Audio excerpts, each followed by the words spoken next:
Hello. Let me ask you, have you ever had a really tough day? A day in which absolutely nothing seems to go according to plan? I had a day like that not so long ago. Everything that could possibly go wrong actually went wrong. My first meeting of the day overran by more than an hour, and then the whole day went downhill from there. I missed an important appointment, I lost an important phone number, I forgot an important birthday, my battery died at the wrong time, and I missed several important phone calls. I lost my keys. In fact, by the time I flung myself into the sofa in the evening, I was beginning to wonder why God would allow such terrible things to happen to me, especially when I had such good intentions with everything I had wanted to achieve that day. But just as I started to question God and complain about my circumstances, I remembered a story I once read in a hospital magazine. I hadn't paid much attention to it at the time, but like all the tools God gives you in your journey through life, it was tucked away in some far corner of my mind, saved for a day when I would need it. As it turns out, today is that day. You'll understand why when you hear the story, which I'm retelling in my own unique way. Here we go. Once there was a man who had a terrible day. Everything that could possibly go wrong went wrong. Feeling peeved, he took his complaints to God. God, can I ask you a question? Promise you won't get mad. God said with a smile, okay, I promise. So the man asked, God, why did you let so much bad stuff happen to me today? Oh, what do you mean, my son? The man was warming up to his theme. He said, well, first, you made me wake up late. Then my car took forever to start. At lunch, they made my sandwich wrong and I had to wait for another one. On the way home, my phone went dead just as I answered an important call. And on top of it all, when I got home, I just wanted to play something nice, some soothing music on my sound system, and it wouldn't work. Nothing went right today. Why did you do that, God? So God stroked his beard and crinkled his nose, and then from nowhere, a little notebook appeared in his hands, and he flipped through the pages until he arrived at the right entry. Okay, well, let me see here. Aha!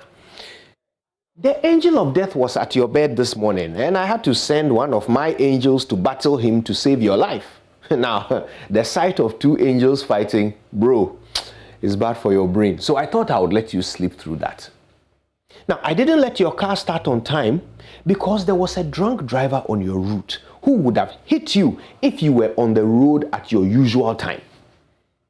Now, the first person who made that wrong sandwich for you had COVID-19, and I didn't want you to catch it because you can't afford to miss even one more day of work. That's why you needed another one to be made. Your phone went dead because the person who was calling you was planning to tell lies about whatever you said to her on that call. So I made sure you didn't even talk to her, so you are now covered. Oh, and that sound system had an electrical fault that was going to trip all the power fuses in your house tonight.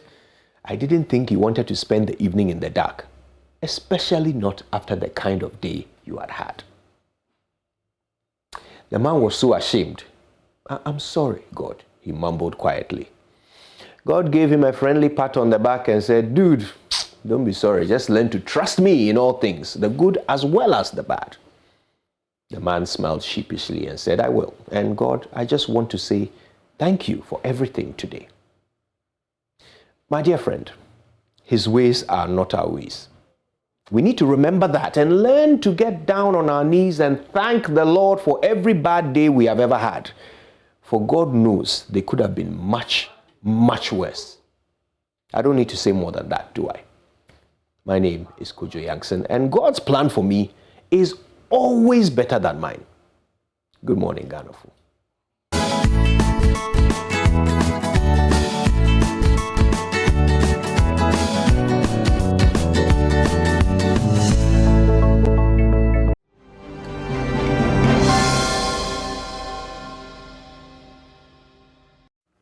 Thank you for staying with us. Welcome on the news end of the AM show. Now, some young men are using their music to push for a safer and more secure Kaswa. One of the traditional leaders in the area, Nisaka Odupong III, wants the police to intensify their routine checks at the Budumburam refugee camp, which he says has become a hideout for criminals. Maxwell Agbagba has more in our series of stories highlighting the security challenges in Kaswa.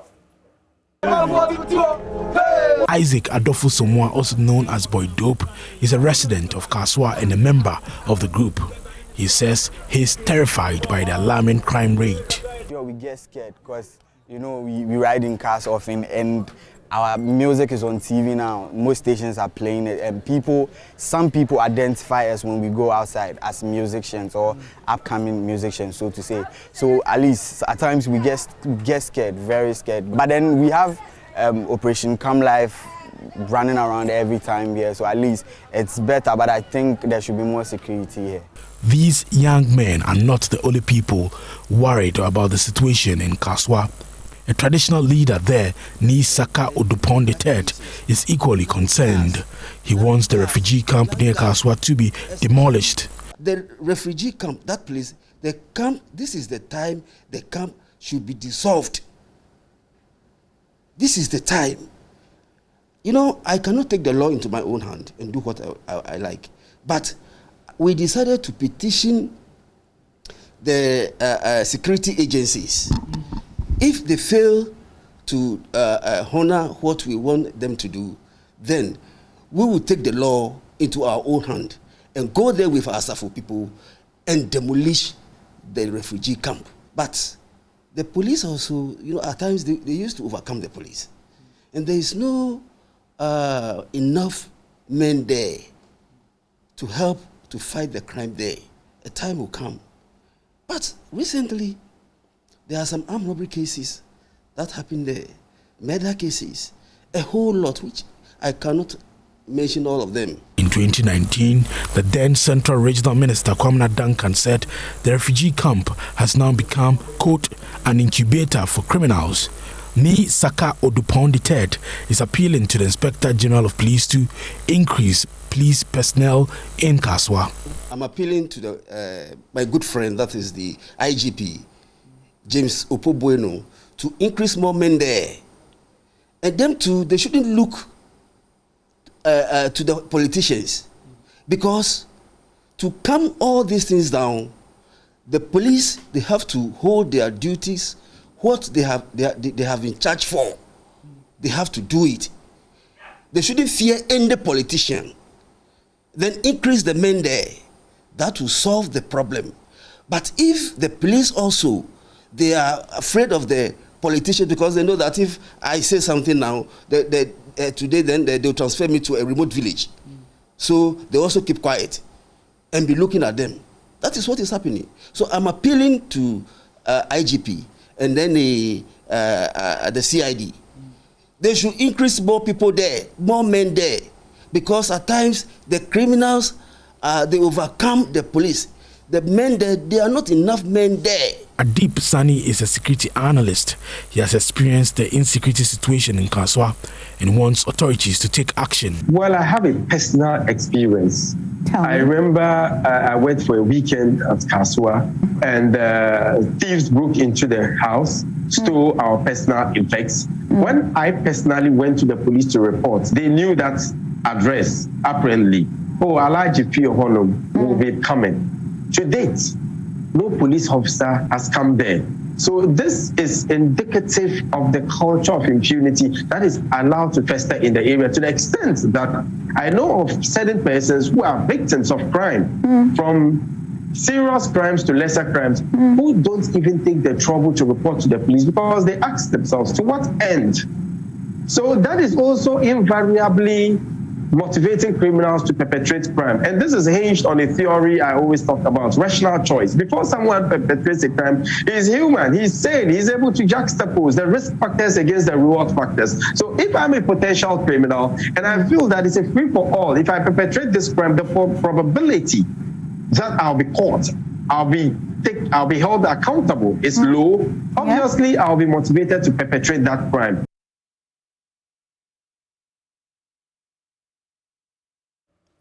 Well, there's more concerning news, but this time of a different nature, as residents at Sibi in the Nkwanta North District in the OT region want government to provide potable water for the community. They have over the past days been digging around a stinking collection of dirty brown stagnant water in order to get the commodity. The only hope for the community, a dugout constructed by their fathers in the 1960s, is currently under siege by herds of cattle in the area, as the animals also struggle for water to survive. Correspondent Peter Senu has more in the following report. Residents at Sibi in the Nkwanta North District tell JoyNews the animals would not want to drink from this source. From these dugouts, it is first come, first serve until one's pans are filled with water. The brown, stinking, dirty, stagnant water is what residents here depend on for their immediate domestic use. Since we vacated last 3 months, we have no water to drink. We find it difficult to go to Damango and go to fetch water. So this one we are pleading. Everyone should help us. Look at how our people are suffering. We can since morning to evening, we will not get water to drink.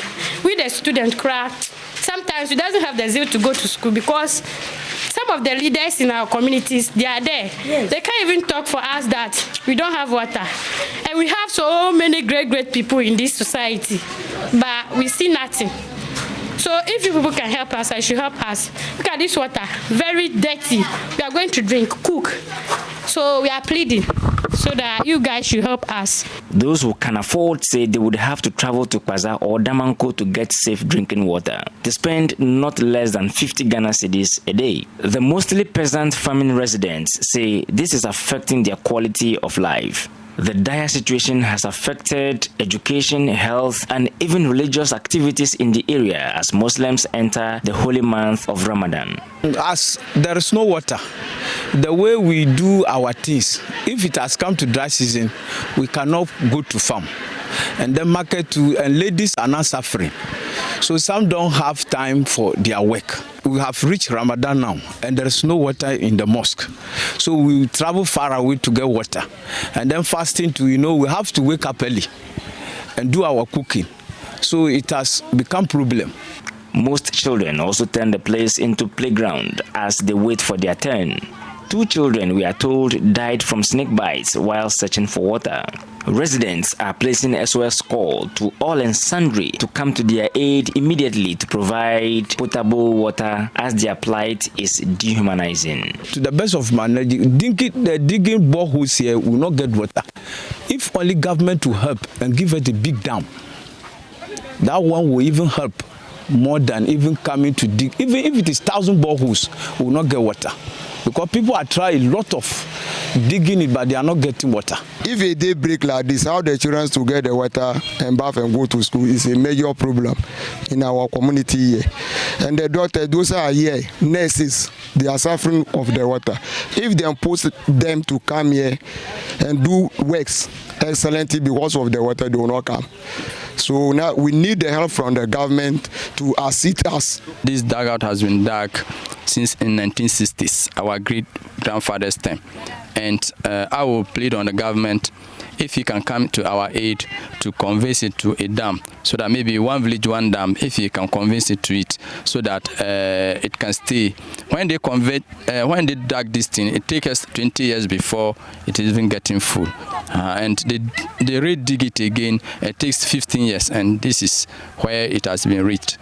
So I'm pleading the government to come to our aid if the one district, one dam, or the one village, one dam, if he can come and then reconvene it, so that.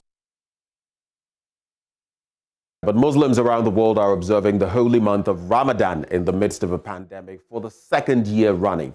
COVID-19 has impacted much of the world's population, with governments imposing lockdowns and strict measures to curb the spread of the virus. With government easing restrictions imposed on all gatherings, including congregational prayers, Muslims in Techiman, in the Bono East region, are sharing their excitement for the opportunity to observe the Taraweeh prayers in the mosques, something they missed last year. Correspondent Anas Sabit visited the Aswaj Central Mosque in Techiman and now reports. For the 2nd consecutive year, Muslims across the globe are observing the holy month of Ramadan in the era of COVID-19. Last year, Muslims were forced to pray in their respective homes as part of the restrictions by government to stop the spread of the COVID-19 pandemic. This year, fortunately, these restrictions has been eased and Muslims are permitted to pray in congregation in their various mosques. Here we are at the Aswad Central Mosque in Tichman in the Borno East region, and we want to speak with the leadership of the mosque to have their take on how important the congregational prayer is to the Muslim Ummah and the holy month of Ramadan. Sheikh Mansour Anas is one of the imams who lead the Jama'ah in this particular mosque. He shares with us the importance of the congregational prayer in Islam. When you talk of congregational prayer, it's part of the pillars of Islam. It's very important, and it is one of the things that bring us together. When praying alone, you don't have the zeal and the motivation to pray like the way you do it when it happens to be in congregation. So congregational prayer is very, very important in our religion. Are they excited with the fact that they have been given the go-ahead to pray in congregation? And how do they see this year's Ramadan compared to what they observed a year ago? I'm very, very happy to see this because I can remember last year around this same time, we are all praying alone in our room, in our home. But now we can come together. So those weak among us, when they come to the masjid, the Jama'ah or the congregation motivate them to stand and worship very well. So we are very happy to see this now. Malam Salisu Abubakar is one of the congregants we met here at the Aswad Central Mosque. He could not hide his excitement with the current situation and calls on all to abide by the protocols to boot out COVID-19. Very, very, very, very happy. I don't know how to express myself. Very, very, and not me alone. All the congregation, we are all happy about government intervention. I know it is through government intervention that we were able to come together here to pray the congregational prayers. Well, President Akufo-Addo has cautioned political actors, particularly members of the opposition parties, to cease the baseless allegations against members of his government after putting his presidency on the line and nearly losing the wager on illegal mining. The president has opened the books to share with his opponents the political cost of illegal mining.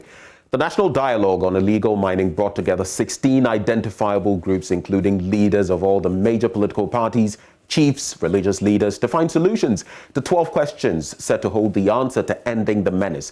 And they have 2 days to do so. It is because I want us to have a consensus on a sustainable method of mining the minerals in our land. We cannot have one part of the political divide campaigning for galamsey in the bush and the other waging an official fight against galamsey in the open. We must demonstrate that we love our land and are capable of taking care of it ourselves. We do not need foreigners to campaign for the protection of Ghanaian land, our inheritance. We do not need special interest groups to campaign for the protection of Ghanaian soil, flora, and fauna. It is the land of our birth. It is the land we inhabit. It is the land that supports our lands, our lives, and livelihoods. It is the land we named Ghana at independence 64 years ago. And we, the Ghanaian people, must be its best protectors of partisan politics. We must, however, come to the understanding the small-scale mining and the requirement to do away with illegalities in that sector should be beyond partisan politics. Government has a major responsibility to this end, as we are accountable for the stewardship of this sector, as indeed we are of all other sectors of national life. I am determined to enforce the laws on illegal mining, no matter the subject, high or low. I will, however, not act on hearsay or mere allegations without more. I will not hesitate to act, though, where the evidence is hard before the police, and I will do so irrespective of the standing of the person or persons involved. That is the true meaning of equality before the law. I urge this colloquium to be bold and forthright in its deliberations. In other words, say it as it is. No subject or person should be above critique. Politicians, traditional authorities, policymakers, media, so-called influential people should all not be beyond your scrutiny. At the end of the day, what the Ghanaian people expect from this process are solutions which will assist in dealing with this endemic problem. It's a wrap on the AM News. Do stay with us. The news review is up next on the AM show. Do stay.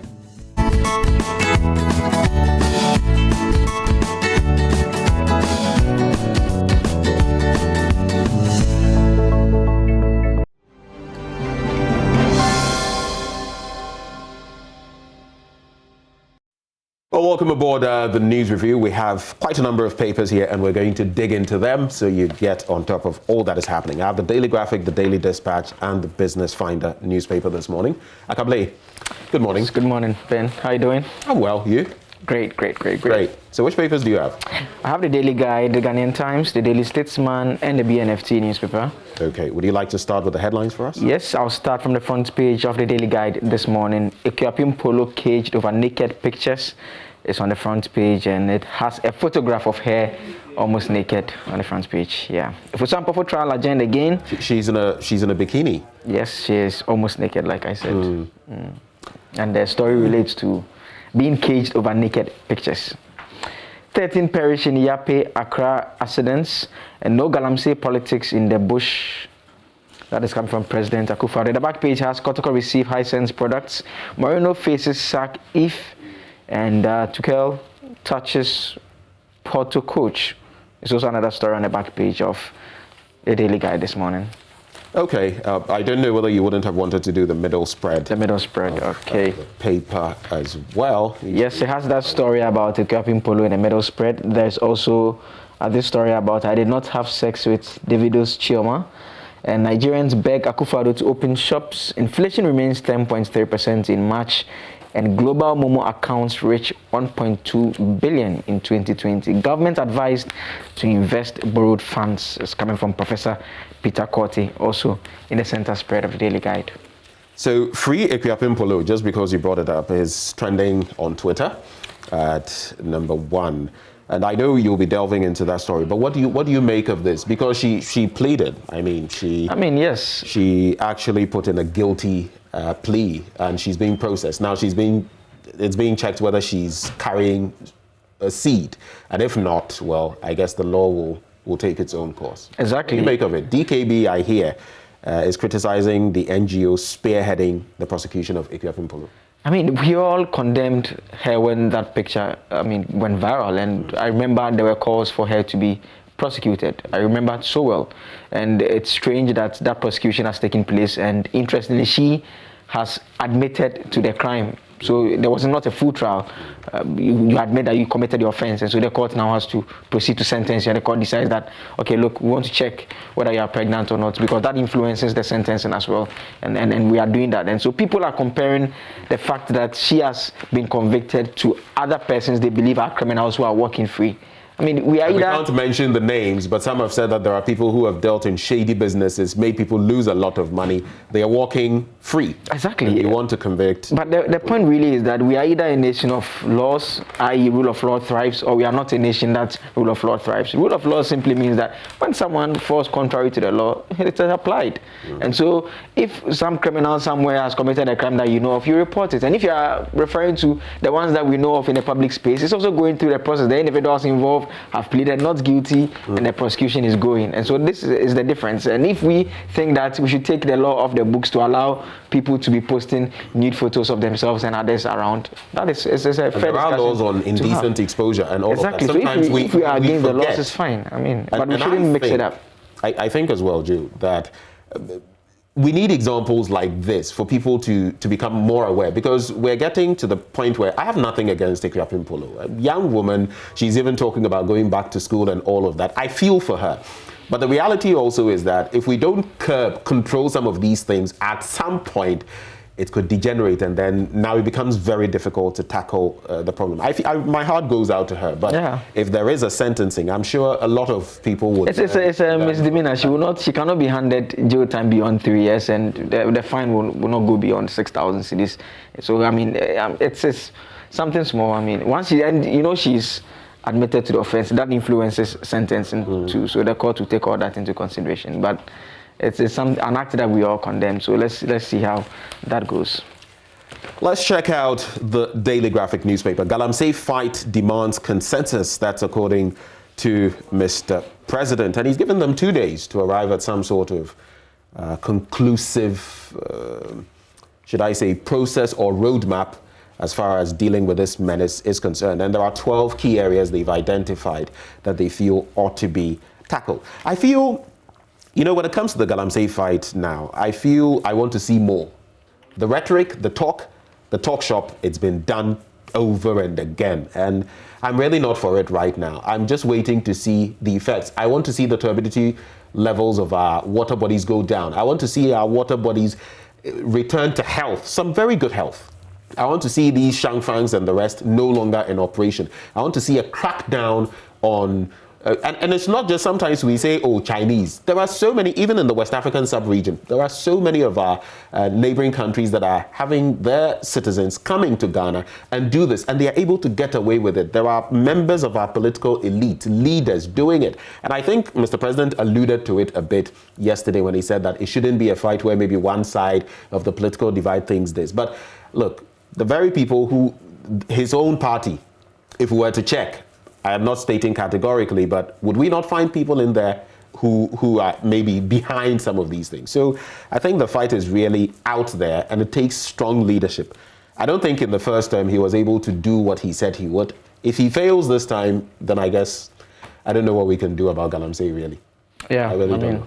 And the Ochehene had some strong words recently to say. Yes, about the community mining that was also ongoing. I mean, it's what is a bit confusing is, I mean, I understand why they would want a stakeholders engagement, because obviously the stakeholders, some of them are involved in the illegal mining, like you pointed out. That is the only justification for the discussion. Either than that, there's no basis for the discussion. We cannot say that we are going to meet people and discuss how to end armed robbery. I mean, armed robbery is illegal, so you just crack down. But we tried using force, it didn't work. The soldiers, some and policemen, some became complicit in protecting the illegal miners, and some were taking bribes. All those stories came out, were confirmed by officers who were part of the operation, among others. And so it tells you how that fight didn't go as well as we all expected it to. The president disagrees, says they made some modest gains. There's still more to be done. That's how come they are having this discussion. I look forward to the document that will come from that deliberation and what differently we intend to do going forward. And that may give me a bit of hope about this whole fight against illegal mining. The lights go dim. That's the motorway in focus. But maybe before that, Agogohene calls for investment in human resource. Then 16 lives lost in 3 accidents. Yeah. It's getting scary. And yesterday we saw that one at Tesano, which ties into this story on page 16. The lights go dim. Should we do a touchscreen analysis of the lights going dim? So, motorway in focus, and just briefly, driving on the 19-kilometer Akratama motorway at night is hellish, as street lights installed recently have failed to provide the expected visibility. About 2/3 of the stretch has been fixed with solar-powered street lights, but motorists are still complaining about poor visibility, especially on the outer lanes. When was the last time you used that stretch?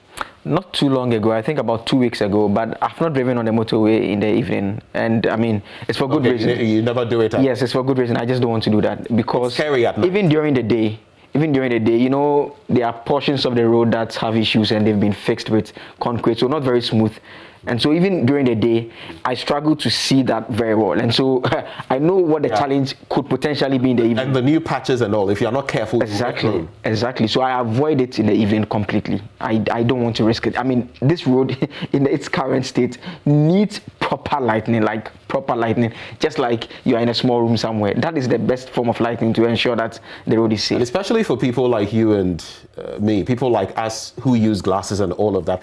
There's another dynamic when other people, because of that, so some people have their headlights on, I mean, very high, And that also creates problems for other motorists. I link it to what happened in Tesano yesterday, because apparently, if you look at the stretch, I mean, you don't even need to be told. It's very poorly lit. And so that is why this truck driver, of course, he may have had his own, overspeeding or something, but he couldn't even make out the truck that was parked there, though the truck also had not done the right thing with a warning triangle or something. But he couldn't see. Another motorbike also came, couldn't see. That tells you there's a grave problem. So you can fault these motorists and all of that, but there was another problem, fundamental problem, which is poor street lighting, which ultimately I feel culminated in this bit. And it's a sad, sad situation. I think that will be it for, or should I just, there's something I saw that I wanted to take a look at. Of course, the lives being lost, 16 lives lost in 3 accidents. Should time allow us, I would get into that one. There's also this one about MTN blocking 7,000 agents on page 26.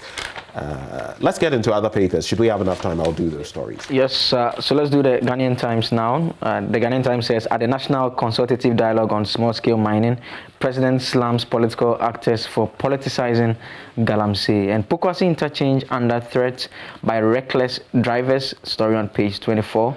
And court to determine fate of Equiapin Polo tomorrow. 15 perish in road crashes on Buipe Tamale, Achimota, Tesano highways. That is on the front page. The back page quickly has Tema Metro NCC intensifies COVID-19 education and AGRA to enhance women's performance in agribusiness on the back page of the Ghanaian Times. The center spread has the president signing the book of condolence in memory of Prince Philip, and pursue economic diplomacy as tool for transformation is coming from the foreign minister. And president slams political actors.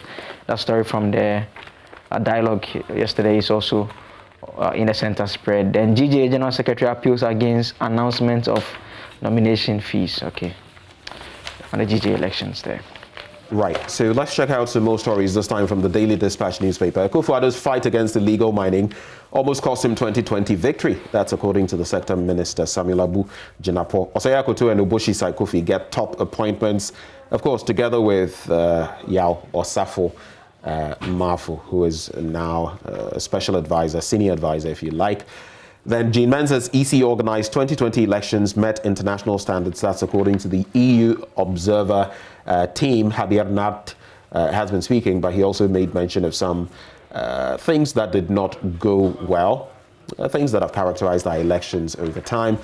On page 5, Obeda Samoa on the Kutu Champon NRC and the Unigov concept. There's a lot in there. When you turn to the back page, the reiteration of what Mr. President has been saying, I'm determined to enforce laws against Galamsey.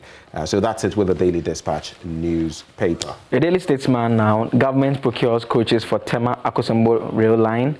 And let's do away with partisanship in Galamsey fight. President urges nation 800,000 Ghanaians take COVID-19 jabs. The Ghana Health Service discloses. You took the first jab, right? Pardon me? The COVID jab, you took the first one, yes. The vaccine. So you have one more to go very soon. I have one more to go. Yeah, I think it should be sometime later this month. Question is when it will be available for me to take. Well, it will be available, I mean, once the time is due. I think we took another stock of, is it 300,000? Yeah, we've taken delivery of a number of vaccines since the first one came in. And so, I mean, the expectation is that there is enough available for those who take the second jab. May try my next shot, and I'm waiting for the next one. Yes. The Business Finder newspaper now, anti-Galamsey fight revived. President hopeful national consensus will promote responsible, viable, small-scale mining. But Mr. President, let's do a little more than hope. Let's actually work. Hope is good, but let's work and ensure that what we want, we get. GIPC UNDP launch investment platform. Let's all rally behind after. That's according to Dr. Frederick Mugisha, UNDP economic advisor. In the center spread of the paper, Finance Ministry debunks downgrade reports. You know, in recent times, there was that purported IMF report, and the country director came out to say it wasn't true. But when I interacted with Honorable Tekpe, I should say, former finance minister, he mentioned that fiscal deployment or the way we are looking in terms of our borrowing and all of that, if we are not careful, it will have very severe ramifications, and we ought to take a look at that in respect of the same, categorization. But I think every June, July, 6-month period, they come through with this. So we'll see what the finance, the IMF, I should say, would come to in that respect. That's it for the Daily Dispatch. The Business Finder, I should say. And the last one for me will be the BNFT, entice vaccine makers to work with local pharma firms, PMAG to governments, and doses of AstraZeneca vaccine can protect for at least 90 days. Ghana Health Service calls for calm as efforts intensify to get more vaccines. And non-food prices keep inflation outside target band again. Pandemic provides litmus test for banks' digital strategies is coming from the EcoBank Executive Director. And there's an apology and retraction. They said in the BNFT April 13 edition, the paper reported a story under the headline, AstraZeneca vaccine first dose protection can last up to 11 months. And so the paper wants to use this opportunity to retract this mistake and apologize to the head of the National Immunization Program at the Ghana Health Service, Dr. Kwame Amponsa Achia, for misquoting his interview. I guess it's in the right direction. The back page has this story about Cowbank post profit of 213 million cedis despite economic contraction. And that is on the back page of the BNFT. Okay, so there are some critical stories that we're going to be looking at in the next few minutes, right before we wrap. I'll start with page 20 of the Daily Graphic newspaper, and this is something we're actually delving into this morning on the AM show. 16 lives lost in 3 accidents, and 16 people died in 3 separate accidents in 3 different parts of the country between last Saturday and the dawn of yesterday. The bloodiest of the accidents, which claimed 13 lives, occurred at Alipe near Yape in the central Gonja municipality in the Savannah region last Tuesday. In the other accidents, 2 persons died when a Mercedes-Benz 207 crashed into a faulty Togolese registered articulated truck parked in the middle of the road at Tesano in Accra dawn yesterday, while in Cape Coast, very sad one, a 19-year-old level 100 Bachelor of Commerce student of the University of Cape Coast, Priscilla Owusu-Echan, was knocked down by a speeding Mercedes Sprinter bus at Ayensudo, I hope I didn't murder that name, near the UCC satellite campus of the Undum School of Business. Hers particularly, I mean, there were other accidents which cost us many lives, but level 100, she just went to school and, I'm sure there was, she had a whole life ahead of her family expectant, I'm sure, and for her life to be snuffed out like that, terrible. But it appears, I don't know, Akabli, I don't know. We had our recent, Hotline documentary crashed. We've done all of these things, but I don't know what else it will take to reduce the carnage, because this year particularly, it's been pretty bad in this first quarter. Yeah, January to March, 771. They've not updated the figures to add the 14, 15, some people say 16 that we are talking about. I mean, it's a whole, there's a lot of things, and it's worrying because I remember many years back, Obo was singing about the road safety campaign. People were dying. Even long before that, Lord Kenya, exactly. Driver Susuko.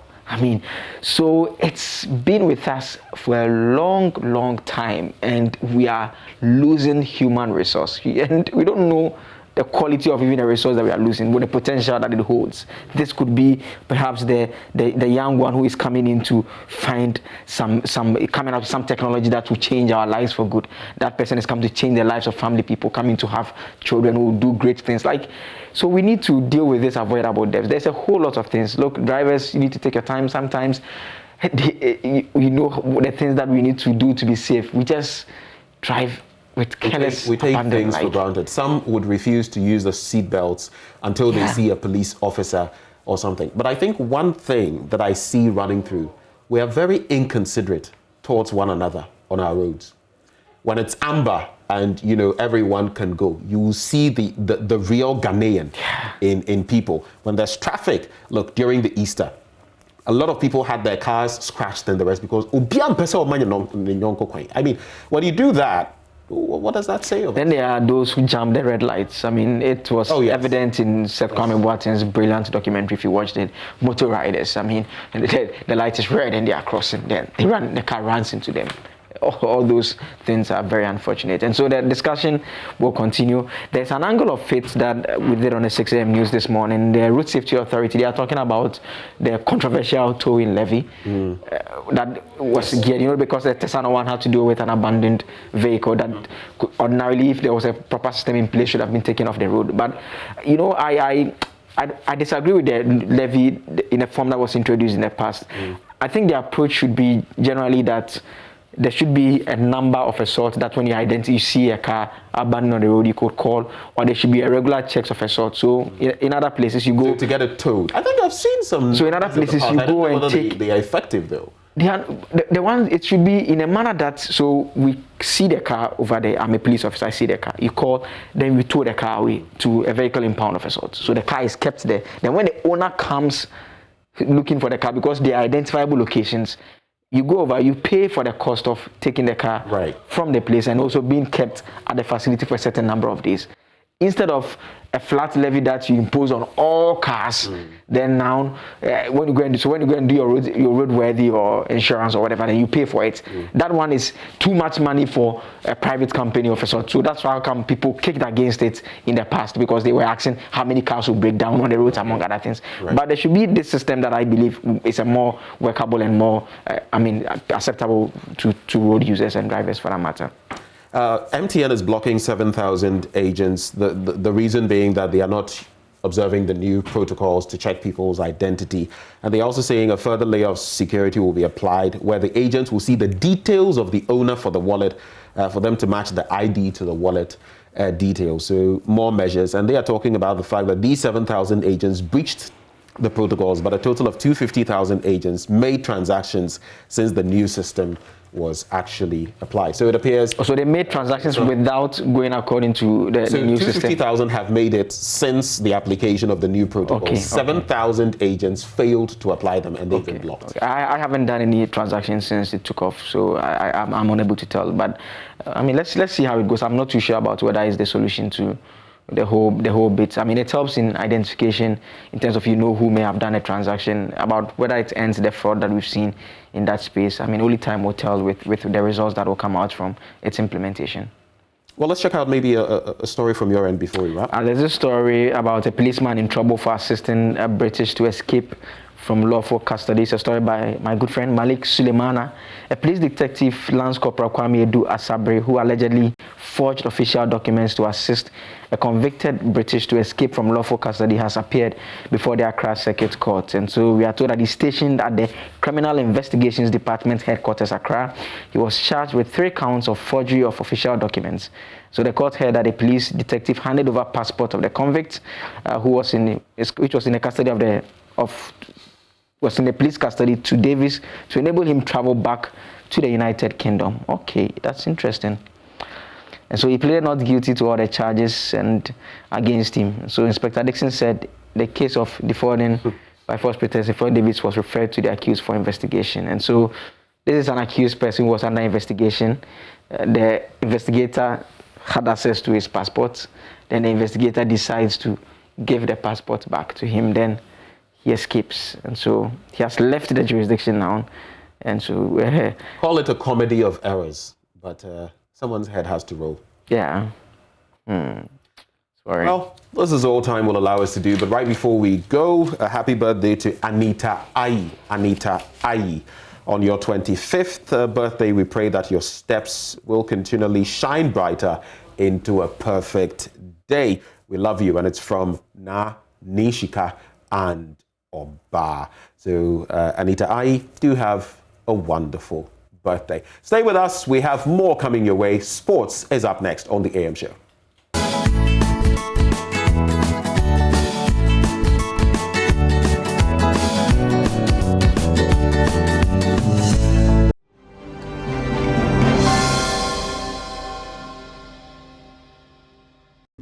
There is a commitment of everyone involved to ensure that this is the year of return for clubs in Tamale to participate in the Ghana Premier League. So the Northern Regional Minister, Alhaji Shani Alasan Shaibu, has led a delegation from the office of the Vice President, Alhaji Dr. Mahmoud Bawumia, to donate an amount of 100,000 Ghana cedis to the traditional club Real Tamale United.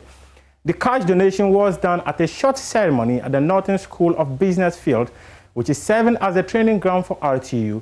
The Northern Regional Minister, Alhaji Shani Shaibu, who made the donation on behalf of the Vice President, challenged the club to secure qualification to the Ghana Premier League from Division 1 League Zone 1, pledging that the unflinching support of the Vice President and his good self to make that dream a reality. He added that the club has been dear to the hearts of many, including the Vice President of the Republic, and he, the Regional Minister, who is the current chief patron of the club, is also part of the people who think that it is possible for the club to qualify for Premier League this season. According to him, Dr. Mahmoud Bawumia is ready to offer support in any form, so fast as it will help and enable RTU to secure qualification to the Ghana's elite competition. The regional minister called on the entire playing body to put their utmost best to gain qualification at the end of the season.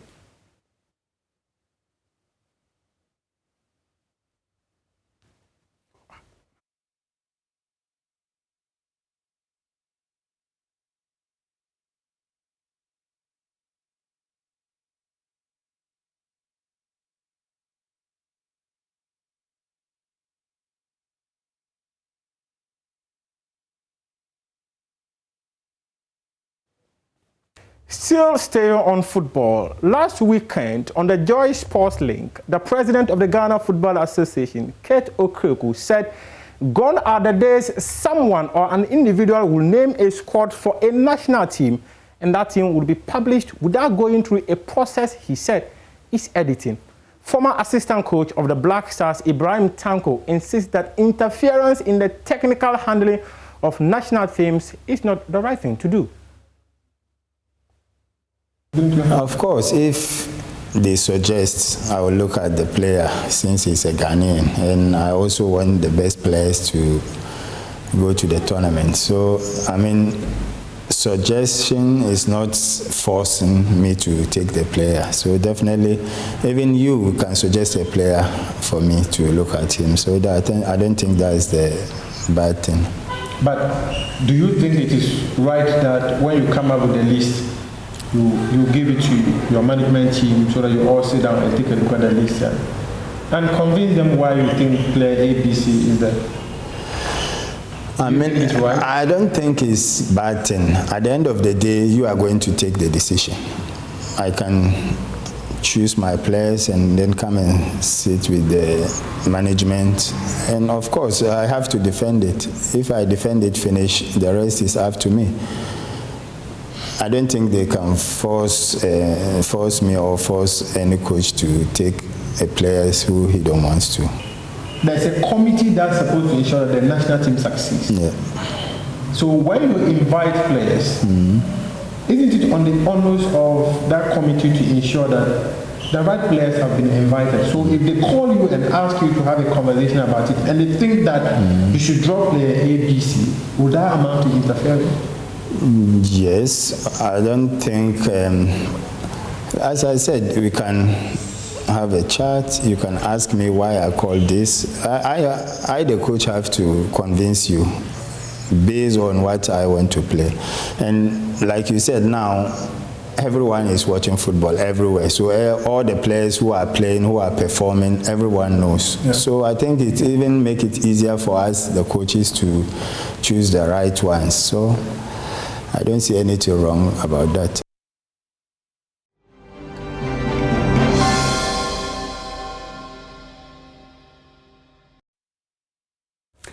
$787. Yes, that is the number of lives we've lost in recent months. In fact, it's not 4 months yet, but we've lost this number of lives. And per those who those in authority, they've been telling us that should this trend continue, we could lose lives numbering in the thousands in the year 2021. And that all has to do with our conversation on ending road accidents. Just this morning, we've heard of another accident on the back of the one in Tesano yesterday, this time at the 37 Enclave. And we'll be bringing you details of that right here as we have this discussion. But it's ending road accidents. Stakeholders, major ones, are going to be engaging us this morning to proffer pragmatic solutions to this menace. And that is the conversation we have now with our guests, Dr. Godfred Achia, a transport consultant, Kwame Kodia-Etia, head of regulations, inspection and compliance with the National Road Safety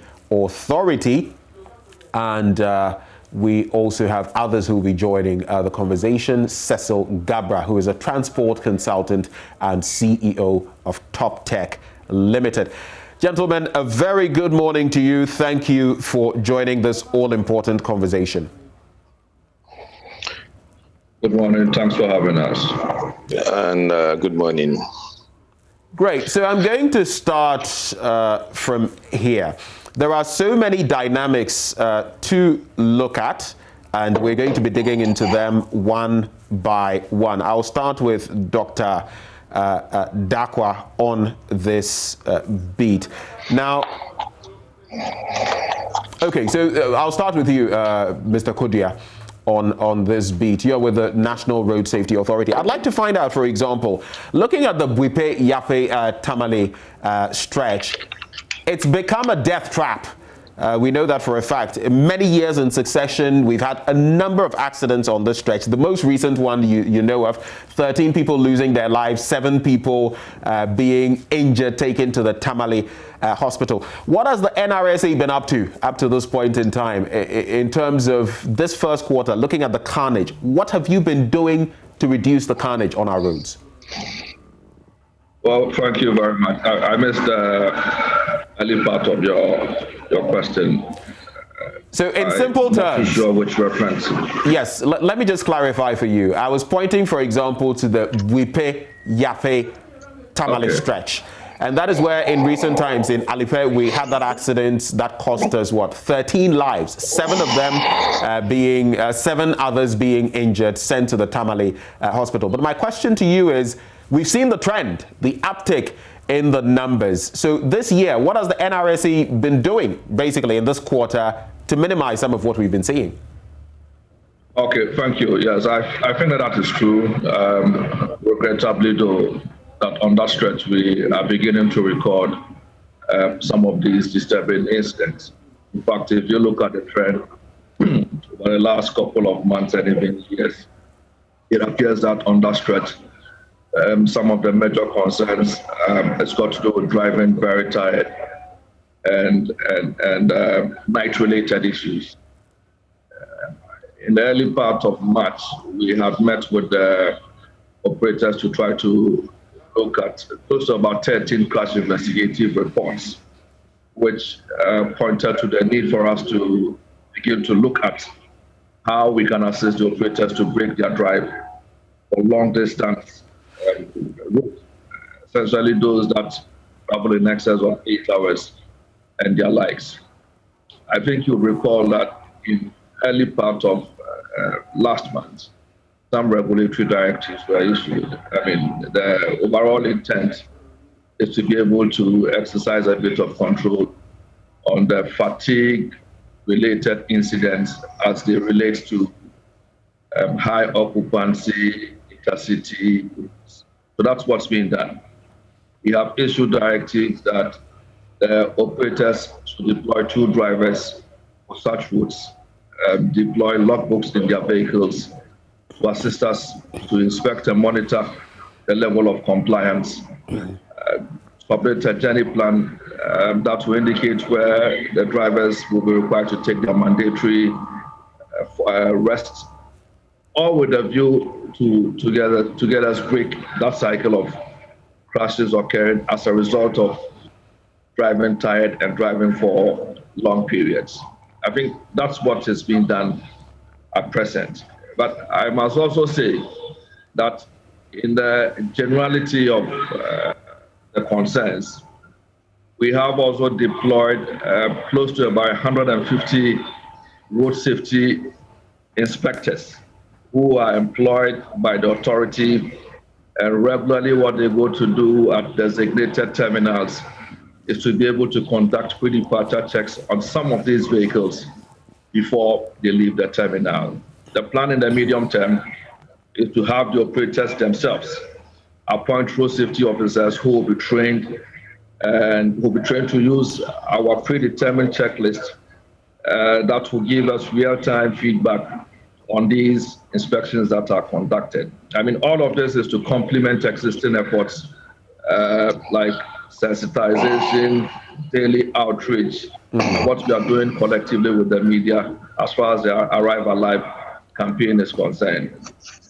And also, as part of the major measures, in fact, we observed from about 2 years ago, if you notice, as a result of some support we got from the presidency, close to some 13,000 high-risk drivers were trained.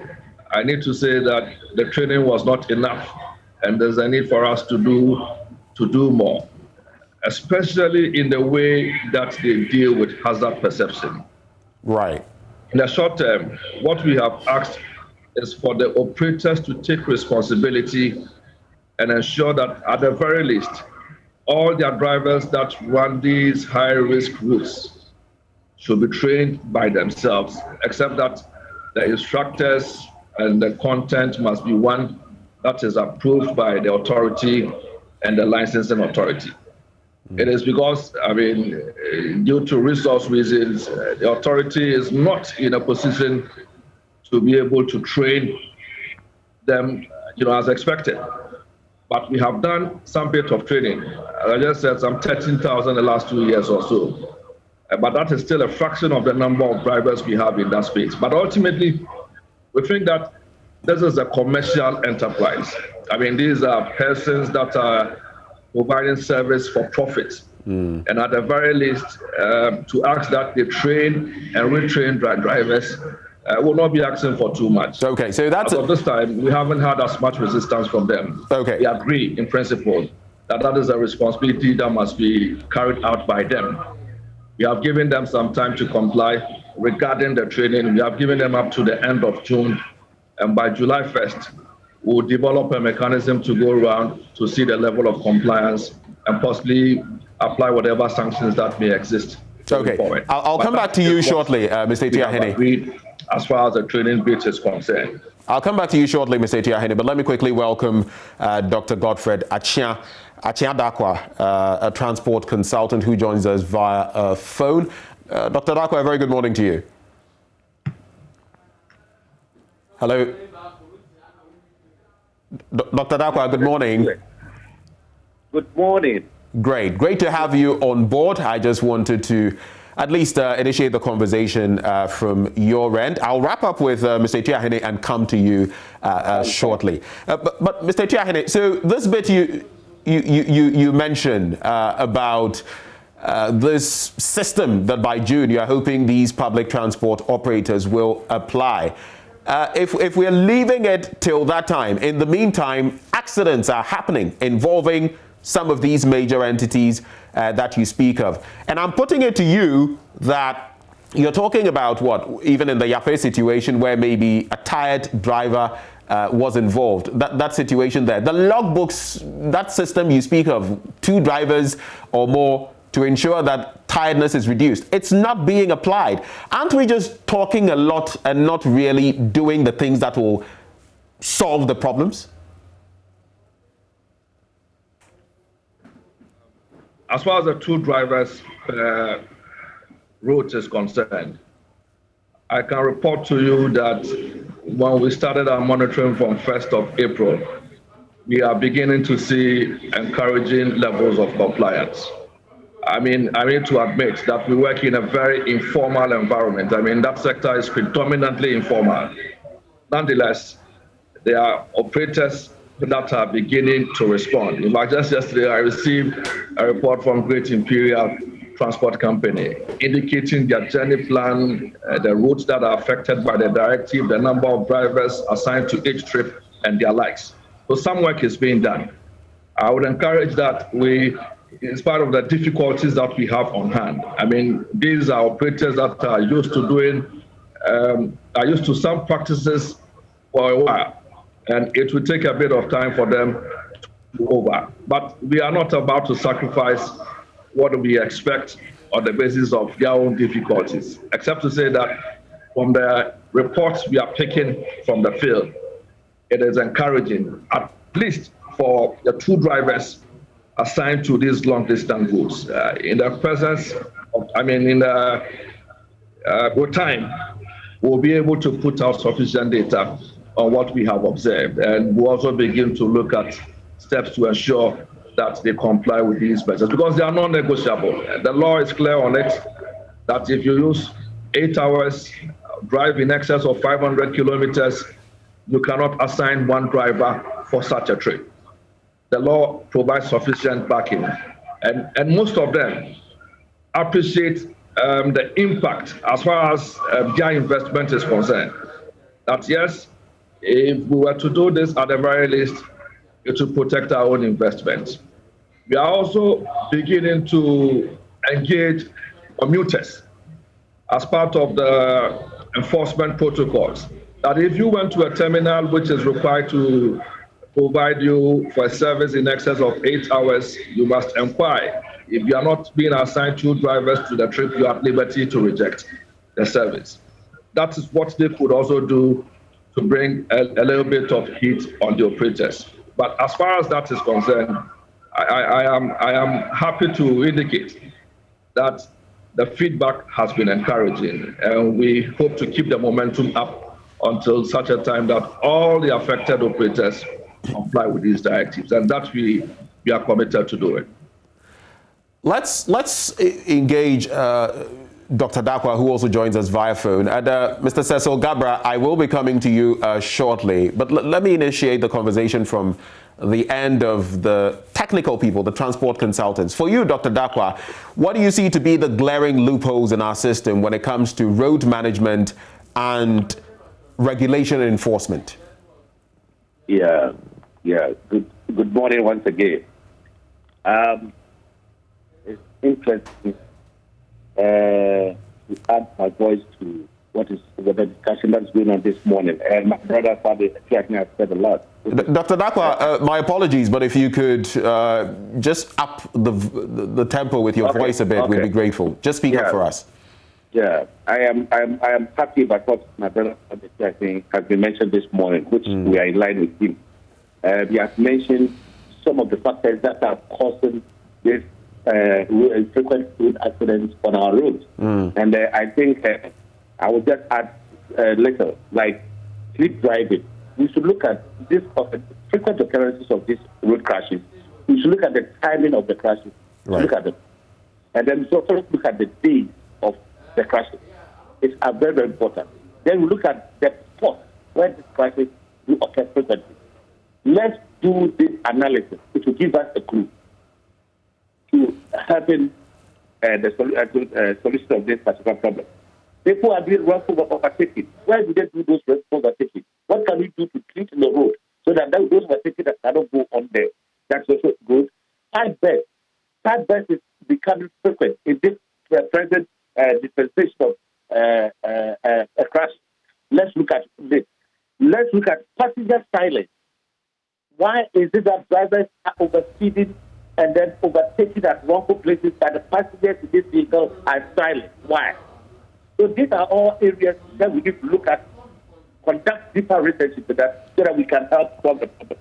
But basically, when you bring all these ones together, my brother, what we see is that we needed government will, political will to support the task assigned to National Road Safety Authority and then the DVLA, to the extent that if it is possible to get a regulatory body that will oversee the work of the DVLA and then the National Road Safety Authority to help them enforce whatever they come up with possible and can be enforceable on the road. For example, we have in our law, we know studies have gone on and on and on. They are all pointing to the one fact that about 80 to 90% the causes of this crisis are as a result of human error. Overtaking is a human error. Fatigue is a human error. Sleep driving is a human error. Overloading is human error. Time best is human error. Passenger parents is human error. All this was due into human error.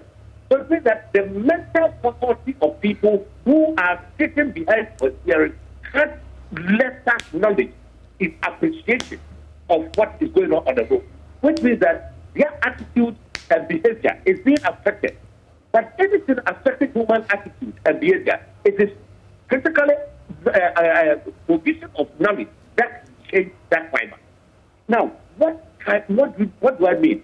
The law and the regulation specifically specified the mandatory training all users of the road, especially the commercial drivers who are not taking the chunk of this crisis on the road. What do we do to them?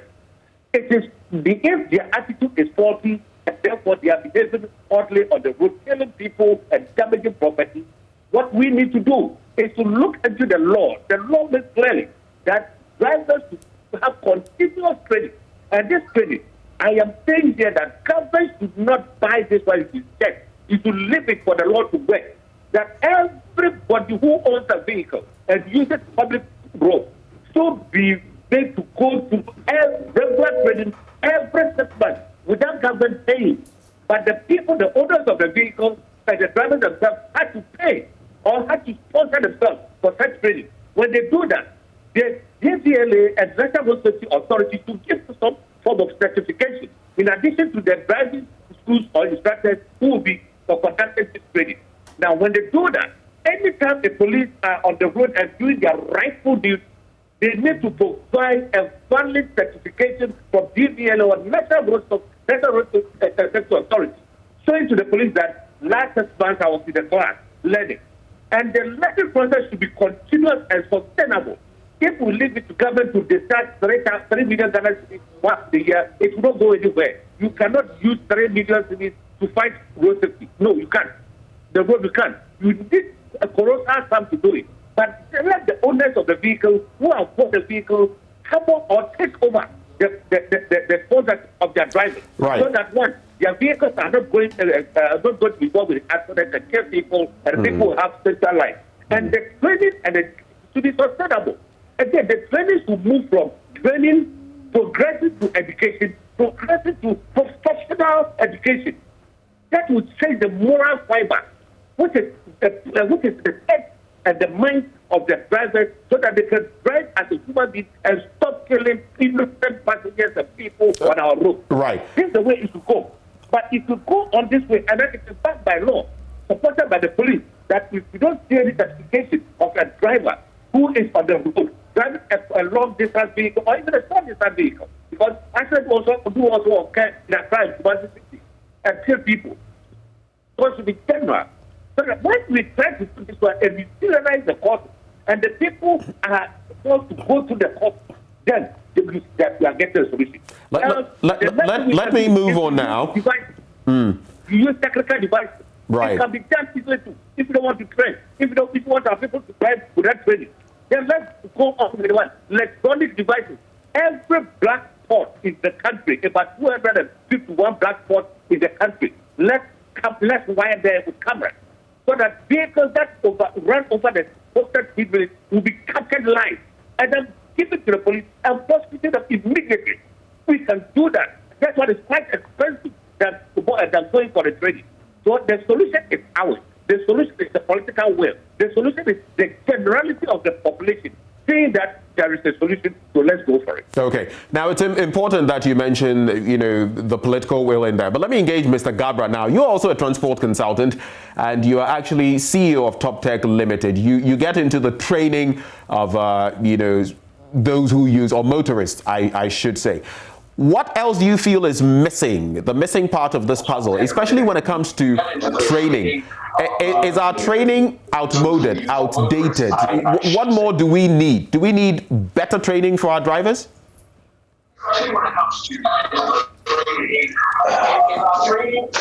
Mr. Gabra, are you still with us? If you can lower the volume on, I don't know whether it's your radio or TV set, of course not a radio, a TV set, and please unmute because I can't hear you properly. Can you hear me? Better now, much better. Oh dear, today's sound is so bad. But anyway, right, can you hear me well? You're complaining about the sound. Can you hear me well? A little bit. Hello? Yes, can you hear me? I cannot hear you, but I was just watching television, listening to the sound. Your sound today is really bad, but we always talk about road crashes when it happens. I mean, it happens every day.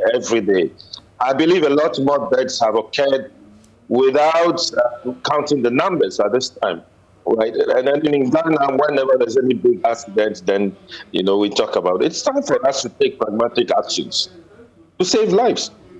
This must come from the top.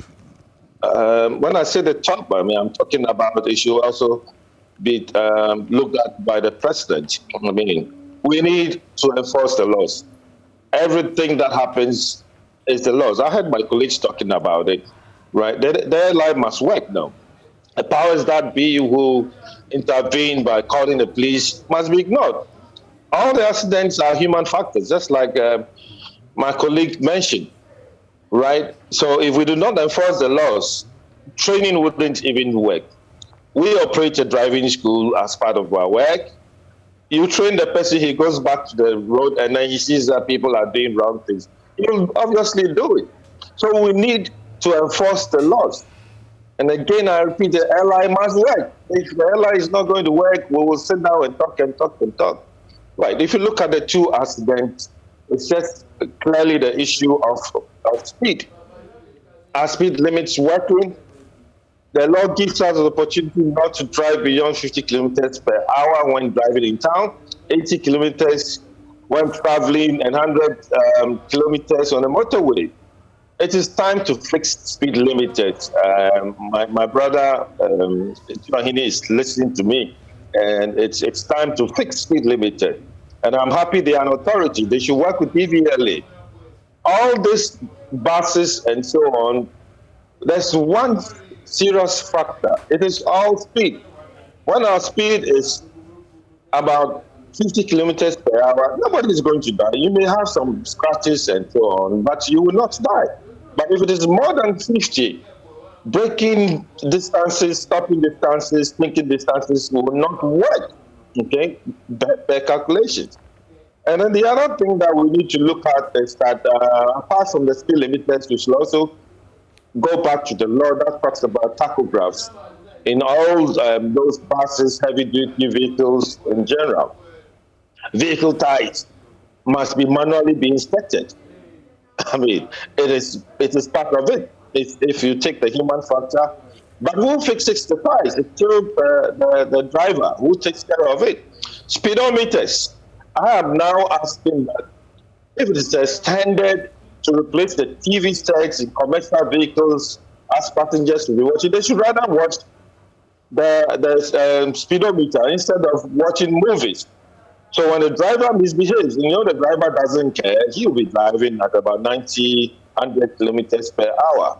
Right? So if he's moving more than 80 and then the passengers have seen it, they can also voice it out. And sadly, about 90% of the passengers don't know how to drive. So if the driver is misbehaving, they don't really know what happened. Again, back to the human factor. Heavy-duty drivers, just like my brother said, I mean, all drivers must at least once a year go through training. We are there to support them. We have been training for over 25 years. We are there. Heavy-duty, all of them must go through the test, and then they must also go through medical fitness. Okay. At least once a year. Most of them have eye problems. They have glaucoma. They have other diseases. They can't see well, but they are all on the street. They're still on the road, and then we are suffering. So it's up to DVLA, up to National Road Safety Authority to come up with very serious modalities, and I do believe that our road crashes will go down. Okay. So training, enforcement, enforcement. That is it, my brother. Mr. Chiahene, let me come to you. Now, quite a number of issues have been raised. We've noticed that in recent times, poor lighting on our roads on the Accra-Tema stretch, among others, is a factor. We even noticed it in the Tesano incident yesterday. Something else tied to that, and I want you to address both for us, is the frequent breakdown of some of these heavy-duty vehicles on different stretches of our roads. And a lot of the time, they may not even have the right equipment to indicate to other drivers that, you know, an incident has happened. And in Tesano yesterday, we saw that drivers did not see, there was no warning triangle, and they crashed into this vehicle. The issue of lighting and the issue of these trucks frequently breaking down, maybe it may boil down to a lack of proper maintenance and the lack of, you know, warning signals and all of that. What more do you think we can do in this regard? What more do you feel the NRSA can do to ensure that the right thing is done to save lives? Maybe it may boil down to a lack of proper maintenance and Mr. Tiahene, if you can unmute for us and maybe reduce the volume on your set, we'd be grateful. What do you feel the NRSA can do to ensure that the right thing is done to save lives? Well, thank you. Again, also thanks Cecil for the comments. If you can unmute for us and maybe reduce. Hello, Mr. Tiahene. Yeah, is it better? Well, it is. Please go ahead. I was making a point that Mr. Gabra made the point about speed limiters, and I think, yes, he's right on point. And it's one of the discussions that we hope to get before the end of the year. It's been in the law for quite some time. And as part of the regulatory regime for commercial transport operations, when they begin to come under license, we're going to insist on those protocols, at the very least for long distance buses to be fitted with speed limiters as required by the current airline. Street lights, visibility is always at the core of every safety improvement program. For most part of last year, we had a number of discussions with the relevant stakeholder institutions. In fact, at some point, it wasn't too clear whose responsibility it was to ensure that the lights stay on for most periods. And out of our engagement, it became very clear that the responsibility sits with the Ministry of Energy, because they manage the component of our electricity bill, which is set aside for that purpose. Unfortunately, they raise all kinds of concerns regarding the quantum of that amount. But the feedback we got from our engagement was that they were working on a policy to be able to provide some cure to that gap. For the Accra-Tema motorway, I think that out of NIDA and out of that engagement, we have seen some improvement. And we would want to urge that whatever policy that is being worked on will be fast-tracked so that we'll have a clear understanding what the issues are. Broken down vehicles, I mean, starting from what happened the last day or two, it is from the accounts that we have, or I have, it is obvious that the driver failed to deploy his advanced warning triangle as required by law. Cecil raised the issue about speeds, and I agree perfectly with him. Within a city, you are required not to do in excess of 50 kilometers per hour. If you look at the impact of that incident, I mean, without going to reconstruct the crash, it is obvious that whoever was in charge of that vehicle was driving in excess of 50 kilometers per hour. That may be a point, so but you cannot take away the fact, Mr. Tiahene, you cannot take away the fact that owing to that vehicle being there, it led to the accident. I mean, even if someone is driving at a certain speed, there were circumstances that were created that culminated in that accident. And this trotro driver was not the only person. There was someone else who also went and crashed in. Say that again. I am saying that you don't create a recipe for disaster. We have a lot of this happening. Poor lighting mixed with these vehicles breaking down. Yes, there may be speeding on our roads, but when we add all these other factors, it only creates a recipe for disaster. Shouldn't we be looking at the other aspect as well? These vehicles which are frequently breaking down and without any warning. I see so many of them. Yeah, so there are two other things we are doing in that space. The first is that these vehicles, as required by law, would have to be fitted with retro-reflective tapes. At the very least, they help to improve their visibility on our dark roads at night. As part of the recent measures or directives to the operators, except that it was limited to passenger carrying vehicles. They are required to deploy those reflective tapes. I think. So the question is, why are they not doing that? The directives to these heavy goods carrying operators as well.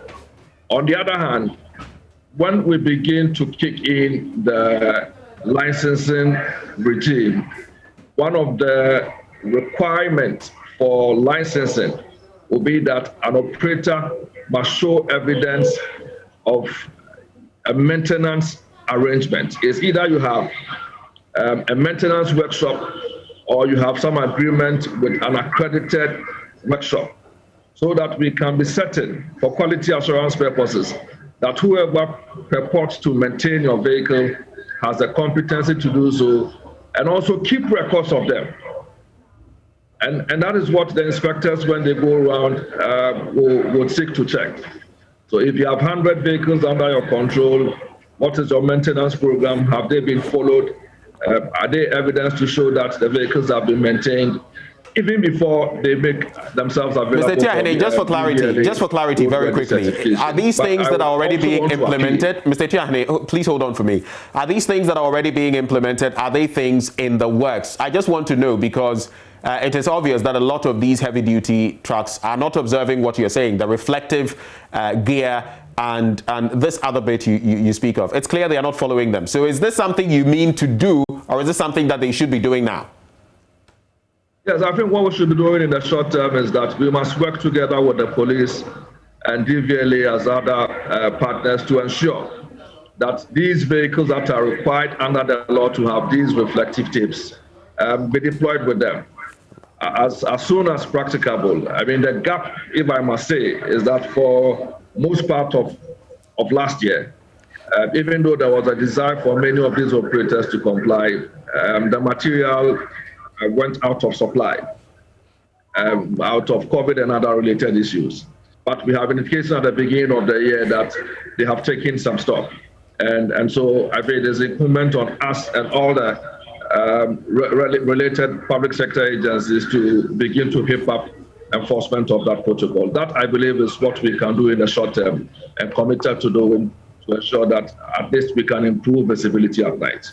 Let me run this quickly by you on the issue of road tolls. We heard the sector minister, Kwesi Amoako-Attah, actually talk about the reintroduction of these road tolls and all of that. They were kicked against, but we hear there's going to be a reintroduction.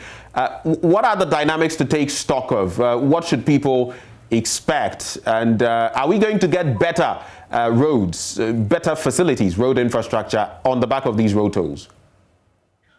Well, that is our expectation, that at the very least, the road fund is supposed to raise revenue for maintaining some of our roads. And they also assist the authority with funding for our programs. We concede that education alone has not solved the safety problem anywhere. You ought to have a perfect mix of education, enforcement, and engineering.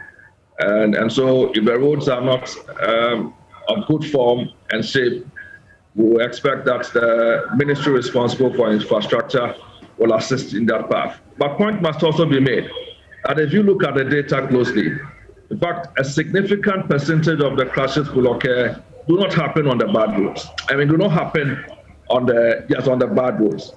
Often they occur on roads that are flat, they are straight, they are properly marked, like the Yape, Bupe crashes that we've had in recent times, except that they are single lane.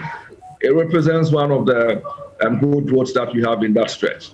So whilst we deal with other measures or countermeasures, we would also want to hope that the Ministry of Roads will prioritize, especially this discussion about dualization of our major corridors. Okay. Because what it does is to limit the risk of head-on collisions, as we have seen in Yape the last few days, and a number of incidents up north. Mr. Tiahene, we can also complement that effort with other measures like education and these enforcement protocols that come with our regulatory responsibility going forward. There'll be a lot to talk about on the educational front moving forward, but I'll take your final comment, Mr. Gabra, on this discussion we've been having. What will be your final take?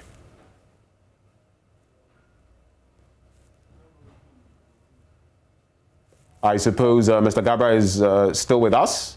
Can you hear me, Mr. Gabra? Dr. Dakwa, are you still with us? Right, can you hear me now?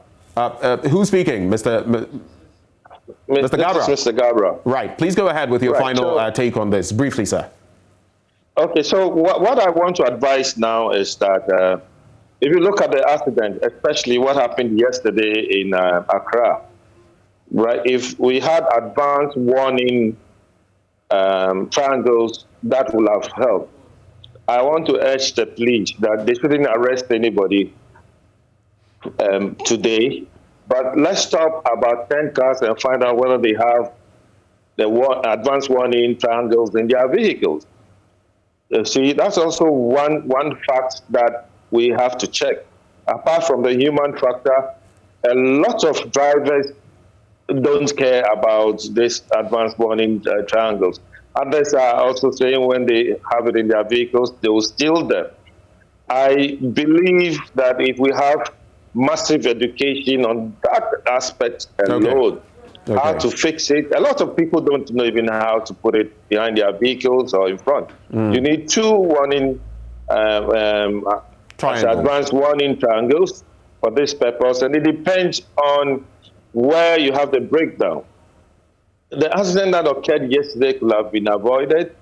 We are talking about issues on big trucks. If we have the advanced warning signs, I'm telling you, we will not have any accidents. I want us to do an education on that. Let's check vehicles and find out whether they have them. Okay. And honestly speaking, out of about 10 vehicles, maybe one will have the two advanced warning signs in and that is a great problem. But thank you very much, Mr. My brother, Mr. Chohini, will bear with me that it's all boils down to education and enforcement when we talk about the technical ease in road safety. Right? We have spoken about roads.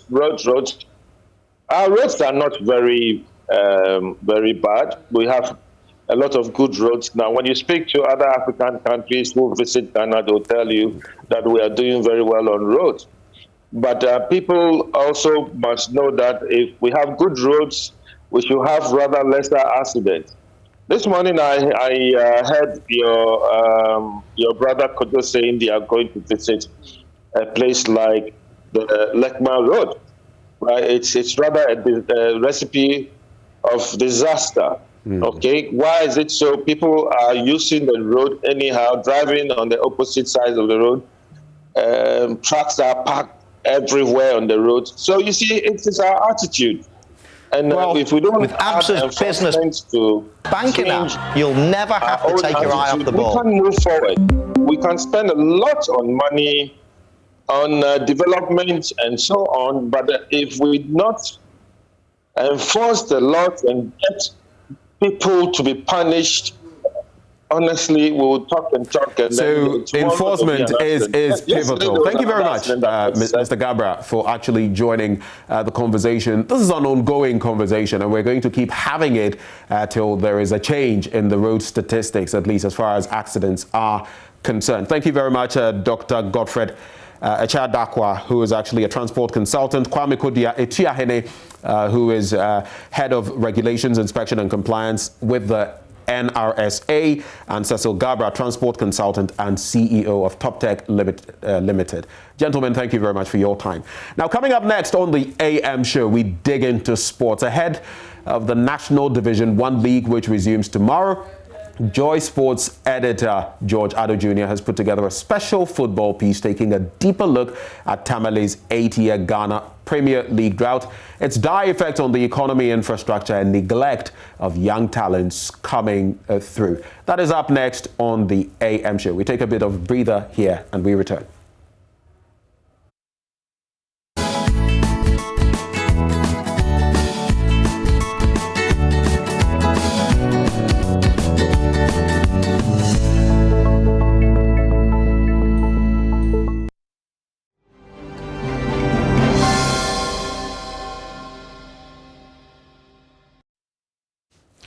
Welcome back on the AM show. Hopefully you enjoyed that sporting feature. But let's talk now, zero in again on the bad state of roads on the Talkbone stretch. In August 2020, Roads Minister Kwesi Amoako-Attah cut the sod for the reconstruction of the road and said it would be completed in 24 months. But 8 months after the sod cutting, the project is yet to take off. According to users of the road, mostly drivers of fuel tankers and heavy-duty vehicles from Tor and the harbour, the immoderable nature of the road is impeding productivity. Manuel Kranting has been to that stretch and joins us with this report. This entire Tor to Cone road is sandwiched by a lot of OMCs. Well, we've seen a lot of the fuel. In fact, there are a lot of tank farms. And so as a tankers park there, this is the same road that they ply, and that puts a lot of pressure on the road. We're told that this road, which is about 7.2 kilometers, is going to have the initial 2 kilometers, covered in concrete, and then the rest, which is 5 kilometers, will be covered by asphalt. But for almost a year since the sod was cut by the Honourable Roads Minister, well, they tell me that the contractor is yet to come on site. It's thick dust that is formed into the atmosphere. For other road users, this is a nuisance, and it's even causing them health hazards. And as you can see, this road is subject to heavy-duty vehicles, not only the saloon cars, which are taxis and so on. And so we just got this trailer driver to park and then speak to us. So the one way no. Oh, one cause we do ni sha wo hu say the kwan na busy kakra. Kwan na busy. But last week mpo me di na me fa ase. Wa me lodu na ma sugar e de fa ase. Na ma ni na dure gu fom. Na ma ni dure gu fom. Dure gu fom na nya say me nko ampo na me lodu sa na ma no. Cars be breed from e report and e call masse. Ya de bi wo anim ho e first masse warehouse na masse. Inte di call cars na na mabu 8 hours na more than 20 cars. Oh really? And that they say so into Adanica cowness na car moboka. It way say a good firms and one can meet. Good for books and I cow and a boca. Cow and a car. And I know some driver and a bread because we didn't load fast and I say load and 30 says that tanker we move say and I have bread my one number coin and I won't free. So I'm there. And I come and say busy time be a car so once I call load no friend post here. You go load this is here. Call this is here because my pressure say me cover load. E kwani se nyame timi contem. E kwani nyame timi kon na ma me cover no se me sa load sa na say yem hihye ma we me load ko na we yem hihye o mpese na man bebu ama ka wona aboka. Oh yeah, fasting. Say answer of five kwano sa. Can I was oh yeah, fasting. My fast na me. Oh, me grandpa ya me. When me fast na ha grandpa me. So the kwani shake anything. I'm around into fast I want here out me yo. Oh, and I make sure no. And so, well, I mean, it goes even beyond the physical things that you can see. He's a Muslim, and as you know, the month of Ramadan just began. We're in the second day. He says that, falling into the potholes and climbing up like that for him is a worry for him because he's now getting more and more hungry. You see how many you could see now are road. Oh, Jalanka Minya, baby, Grandma Chocolate Crampanga, Minya, will be about the autumn and no one quite chancra. Go, baby, I'll be fine. And I quite with me. I'm going to with you. That's Ali, one of the trailer drivers who was just speaking to me about his own experiences on the Cone Tor road. And he says that, and just like these, heavy-duty vehicles that have been loaded with sugar and so on, what you have is that the goods sometimes fall off. And when they fall off, for instance, sugar, you are unable to pick them back into the sack. And that becomes debt for the car owners.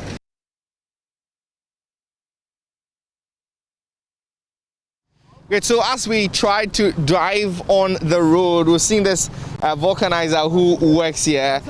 And so I'm just trying to speak to him. Boss, good afternoon. Afternoon, sir. Abiaboko. Now, where do you may see us saying? Oh, me de akra. Okay. Road no isu toa. Me nya juma. Ha nyina kwan ha nyina nsuo toa. E fa nyina hwesoro Hano amanfo krafa. Unya kwan kro ntwam. Asensi to enkofo de car fa ha. Bicycle moto nyina ha na efa. Car de say do be fa wem. Okay. It is ensi to all chesa han mini ayema. Ha nyina ayema. Me shop oni ha nyina ayema. But say omoka say nka omo be ye road no ana. Oh, and omo sha ase kra che. Da oni machine ba nso. Machine ba bi efiri ba. Okay. And yes, I go back. Machine ba na ko. Ba na san ko. Aba na nya ban papa. But me kai say last year e wo aluwex enim ha ya. Omo be twa sort say nka omo ye road no. Asa ndi omo be twa ko. On the omunya be twa wi and asan. On the twa wi na asan. And say omo twa wi na asan. And omo pa no be omo pa omo nye. So it's a contractor can ma road house. Contractor bi ama ha iwani. Uni omo be kan sem bi a kire omo di tro. Omo be kan sem bi omo di tro iwani. Oh yeah, sure. Let me say me twa ntro. Say we ya the papa e be kan. We ya bonu so e be kan. Okay. What as here? We ya the papa e be kan. We bonu so e be kan. Your friend saying? Your friend Kofi Day, Freedom Include. Kofi Day? Yeah. Kofi Day. So Kofi Day is a vulcanizer here on the Talkstone Road, and he's been telling me about how when it rains, even his shop here is inundated and he's unable to operate. But of course, again, just like a lot of the other drivers, this gentleman here is a taxi driver. His spring just got broken while he was using the road. And so he's trying to fix, just parked at the vulcanizer and trying to fix it. My boss, now, okay, Pacho, your friend, Echo, me you open road in so. Okay. Now, road in any entity. On Friday, I may spring in a boo. And so this is a quarter spring for me, scanning or some face old one back. Now the title so na me the adwuma nti akwan de anya kura anye nti akwan na ma o spring ne buye akwan na ma spring ne buye because the way portals akwan na ye no etutu no nti ma wona me kakra kwa na eche akose ya botume bu spring because akwan na mo aye na da so dia wo kwa ohun se no akwan na da so nti wo bibia so correct nti say na spring no we o ye ne sen sisi ya de me chiche na me da to no normal praise na me use no kakra sa me nya sika na makotobi. Is it when I face the bia? We are near face the bia. You face the bia, be also born on the board rent, near two. Okay. And also, Copesica, no quarter of floor. Tell us to say, almost some load and when I cash you say, because I have quite a busy road, industrial area, and say a Jumafon I didn't know so. Almost the because I have one say. You know, balance on money and I cash you in a goof. I cash in a goof for me when I traffic a see. A big crowd trailer no to meet tiny and I can't eat no.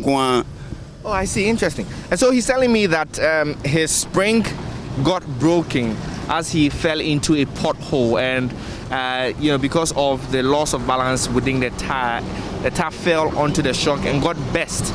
And he's trying to improvise and use the spring for the meantime as he fixes a spare tire. And he hopes that he's able to raise some money and be able to, purchase a new spring. And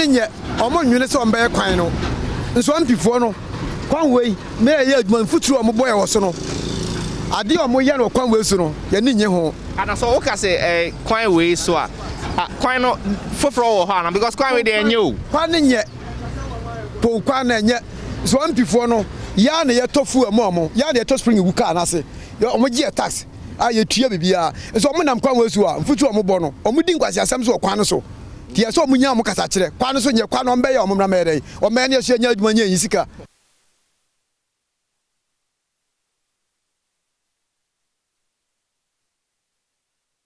So just a few meters away from that vulcanizer we just spoke to, but this track is also broken down, and you can see the men busily working to try and revive it, and it's all because of the bad state of the road. My boss, good afternoon. Maybe you go watch the camera inside for me. Yeah, the road.